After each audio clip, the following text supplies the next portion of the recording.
Hi everybody, thank you for watching One of a Kind Creation. My name is Betsy and I make crochet hats. Today I wanted to share with you guys my latest idea. Soon it's going to be Dr. Seuss's birthday. I think it's March 6th that everybody's going to be celebrating Dr. Seuss.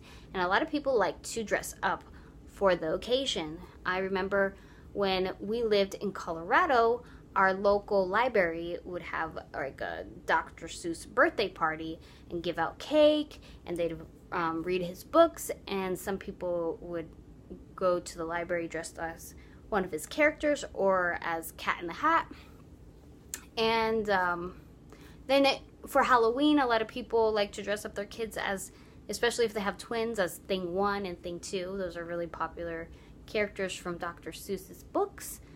So I wanted to kind of do something in that category. I wanted to do, my inspiration was Thing 1 and Thing 2, so I made this crochet hat with the loop stitch right here as for like a costume piece. But they're really cute. This is a kid size, so it's not going to look good on me.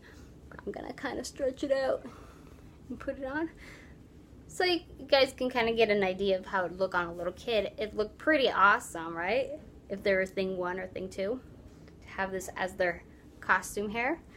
So I was really excited about this, but I was looking at the characters as they're illustrated in Dr. Seuss's books, and their hair is a little bit more like crazy. It looks almost like Albert Einstein type hair, kind of like cotton candy or something. So I wanted to try to find a technique to emulate that a little bit better. And I went down to the Dollar Tree and I bought a pet brush. You brush out the yarn with your pet brush. And this is how it looks after you brush it out. It's really soft and fuzzy, and it looks like cotton candy.